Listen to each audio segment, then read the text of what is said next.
بسم اللہ الرحمن الرحیم، السلام علیکم ورحمۃ اللہ وبرکاتہ۔ امید کرتا ہوں کہ آپ تمام حضرات خیر و عافیت سے ہیں۔ عربک سپیکنگ کورس کے چھٹے سبق کا یہ پہلا پارٹ آپ کے سامنے ہے، اور آج کے اس سبق میں آپ پڑھنے جا رہے ہیں اسم اشارہ اور مشار الیہ۔ اسم اشارہ اور مشار الیہ کہتے کس کو ہے؟ اسم اشارہ کو عربی میں اسم الاشارتی کہتے ہیں۔ یہ ترکیب مضاف مضاف الیہ کی ترکیب ہے۔ اسم الاشارتی، اسم مضاف ہے، الاشارتی مضاف الیہ ہے۔ اسم الاشارتی مطلب یہ ہے کہ اشارے کا اسم، ایسا اسم جس کو اشارے کے لیے استعمال کیا جاتا ہے۔ دوسرا میں نے آپ کو بتایا کہ مشار الیہ، مشار الیہ کسے کہتے ہیں؟ مشار الیہ کہتے ہیں ایسی چیز کو، ایسے اسم کو جس کی طرف اشارہ کیا گیا۔ مشار الیہ ایسی چیز، ایسے اسم کو کہتے ہیں جس کی طرف اشارہ کیا گیا ہو، ٹھیک ہے؟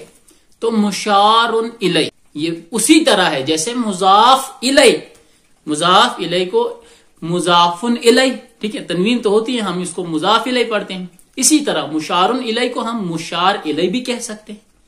مشار الیہ، مشار الیہ یعنی ایسی چیز جس کی طرف اشارہ کیا گیا ہو۔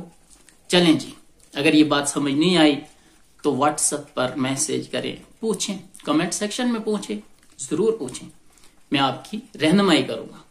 اچھا، اگلی بات کہ اسم اشارہ کے لیے کون کون سے لفظ استعمال ہوتے ہیں، تو یہاں پر صرف 4 لفظ بتاؤں گا جو کہ اس سبق کے ریلیٹڈ ہیں۔ نمبر 1 ھذا، اس کے بعد دوسرا ھذہ، تیسرا ذالک، چوتھا تلک۔ ھذا، ھذہ، ذالک اور تلک۔ دیکھیں، ھذا کا استعمال ہوتا ہے واحد مذکر قریب کے لیے، ھذہ کا استعمال ہوتا ہے واحد مؤنث قریب کے لیے، ذالک کا استعمال ہوتا ہے واحد مذکر بعید کے لیے، اور اسی طرح تلک کا استعمال ہوتا ہے واحد مؤنث بعید کے لیے۔ ذرا اس کو سمجھائیں گے آپ کو، ٹھیک ہے؟ ھذا کا استعمال یعنی ھذا اس اسم، اس چیز کے لیے استعمال ہوگا جس میں 3 شرطیں ہونی چاہیے۔ نمبر 1 وہ واحد ہو، نمبر 2 وہ قریب ہو، نمبر 3 وہ مذکر ہو۔ واحد ہو، مذکر ہو اور قریب ہو، تو اس کے لیے ہم کہہ سکتے ہیں کہ ھذا یہ واحد ہو، مؤنث ہو اور قریب ہو، تو اس کے لیے ھذہ۔ تو سمجھے کیا آپ کہ ھذہ کا لفظ اس اسم کے لیے استعمال ہوگا، اس چیز کے لیے اشارے کے طور پر استعمال ہوگا جس کے اندر 3 شرطیں ہونی چاہیے۔ نمبر 1 وہ واحد ہو، مؤنث ہو اور قریب ہو۔ آپ کے سامنے اس کی مثالیں آتی رہیں گی۔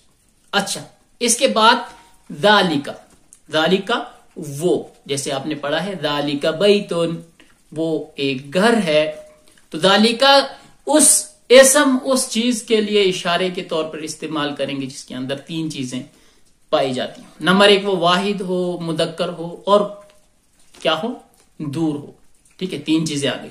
نمبر 1 واحد، نمبر 2 وہ مذکر ہو، نمبر 3 وہ بعید ہو، دور ہو، تو ذالک کا استعمال کریں، ٹھیک ہے؟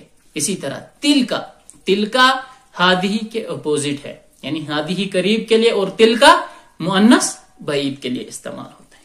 تلک کی 3 چیزیں ہونی چاہیے، واحد ہو، مؤنث ہو اور بعید ہو، ٹھیک ہے؟ ھذا کے مقابلے میں ذالک اور ھذہ کے مقابلے میں تلک، ٹھیک ہے؟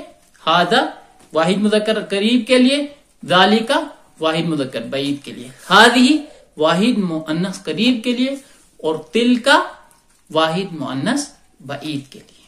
تو چلیں جی، ہم آج کے اس سبق کا آغاز کرتے ہیں۔ آپ کے سامنے عبارت ہے ھذا ابن حامد وھذہ بنت یاسر، ٹھیک ہے؟ ھذا ابن حامد، یہ حامد کا لڑکا ہے، وھذہ اور یہ بنت یاسر، یہ یاسر کی لڑکی ہے۔ اچھا، دوسرا قاعدہ آپ نے اس میں سمجھنا یہ ہے کہ اس میں اشارہ اور مشار الیہ میں مطابقت ہوتی ہے۔ کس چیز میں؟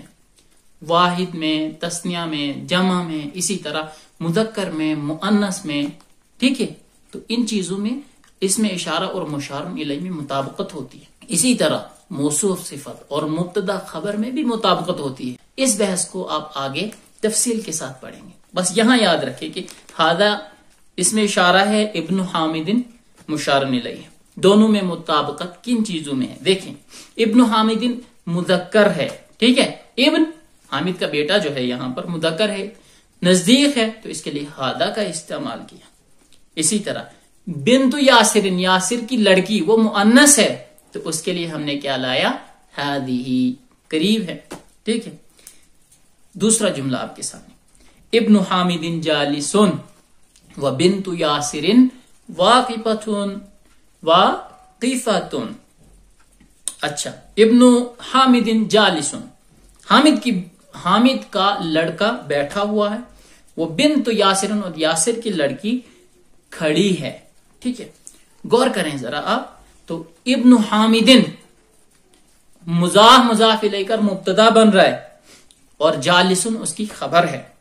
تو میں نے کہا تھا کہ مبتدا خبر میں مطابقت ہوتی ہے، مبتدا خبر میں بھی مطابقت ہوتی ہے اور اس میں اشارہ مشار الیہ میں بھی کیا ہوتی ہے؟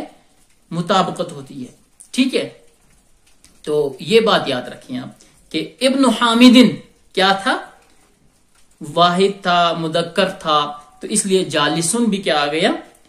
واحد مذکر، خبر بھی واحد مذکر لائی ہم. وبنت یاسر، اچھا بنت یاسر مؤنث تھا، اس لیے اس کے لیے واقفۃ مؤنث لائی گئی خبر، ٹھیک ہے. واقف نہیں کہیں گے، کیوں؟ کیونکہ بنت یاسر یہاں پر مؤنث ہے، ٹھیک ہے. مؤنث کے لیے خبر مؤنث، مذکر کے لیے خبر مذکر. جیسے کہ مثال میں ہے ابن حامد مذکر ہے، تو مذکر کے لیے خبر کیا ہونی چاہیے؟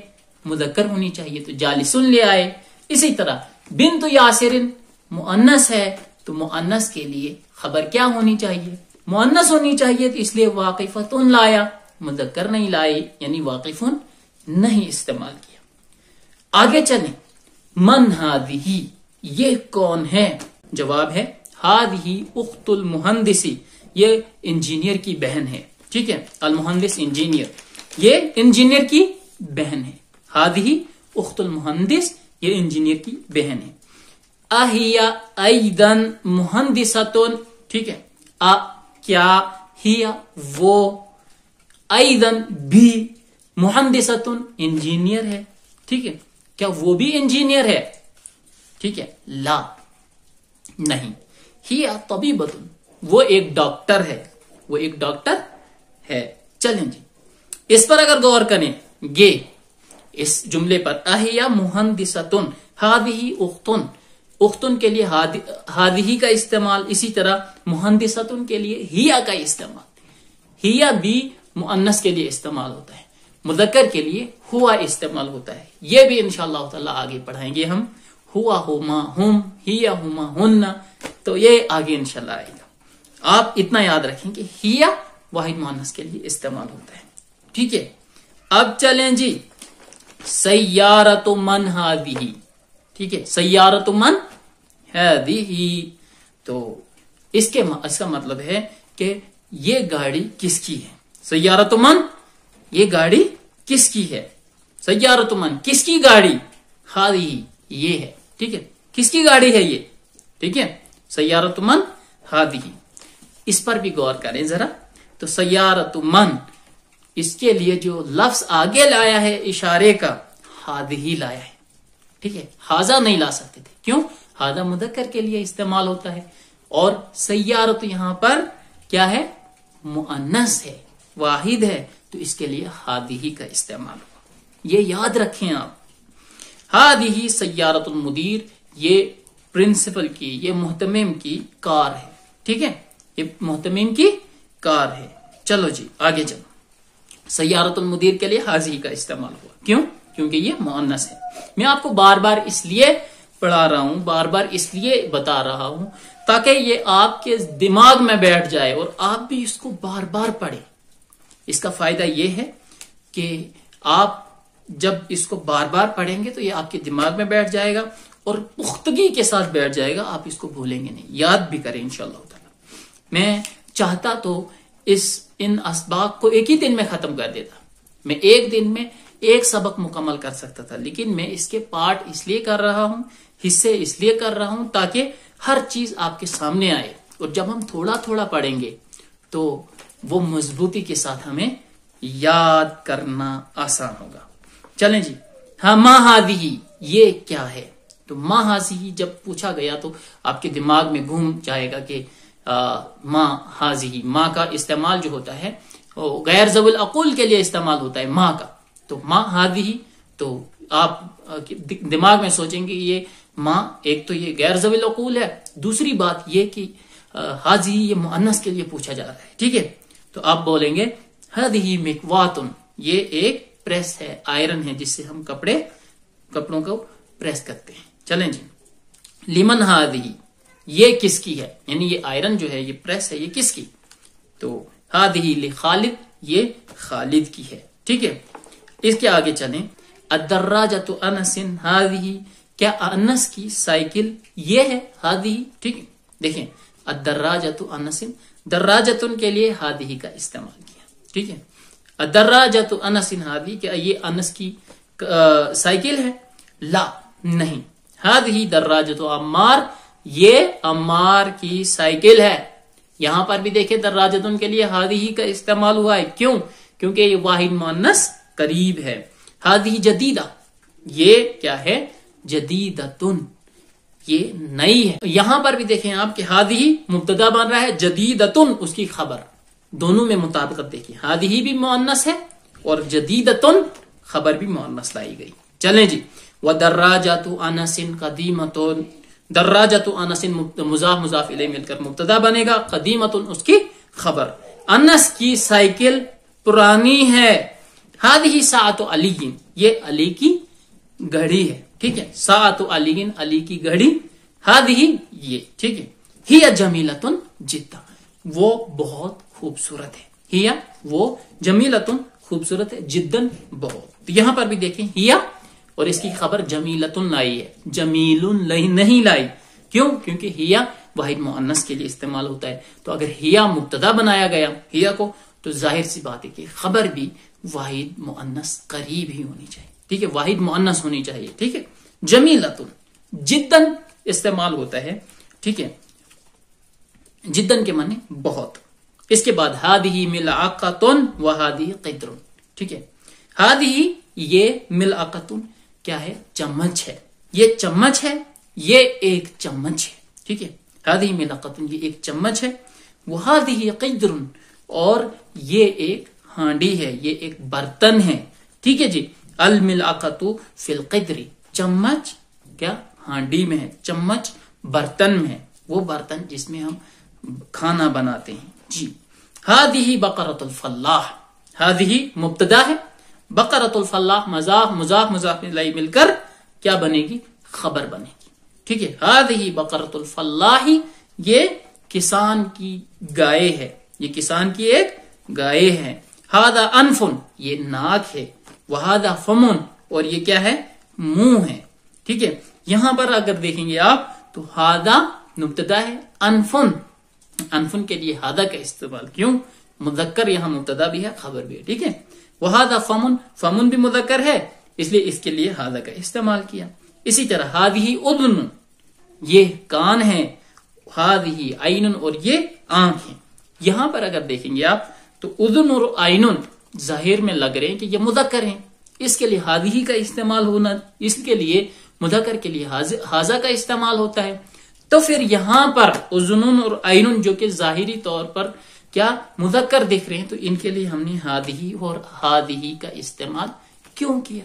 اس کا جواب یہ ہے کہ پارٹس آف باڈی میں، جسم کے اعضاء میں جو دو چیزیں ہیں، جیسے 2 آنکھیں، 2 کان، اسی طرح 2 ہاتھ، 2 پیر، تو یہ سب مؤنث استعمال ہوتے ہیں عربی میں۔ ظاہری علامت تو کوئی نہیں ہے، لیکن عرب ان کو مؤنث ہی استعمال کرتے ہیں، اس لیے یہاں پر ھذہ اذن، یہ ایک کان ہے، ھذہ عین، یہ آنکھ ہے، ٹھیک ہے؟ وھذہ ید، اور یہ ہاتھ ہے، وھذہ رجل، اور یہ پاؤں ہے، پیر ہے، قدم ہے، ٹھیک ہے؟ تو یہ آپ کے سامنے چھٹے سبق کا پہلا پارٹ تھا۔ انشاءاللہ تعالی اس سبق کا دوسرا حصہ آپ کے سامنے جلد آئے گا۔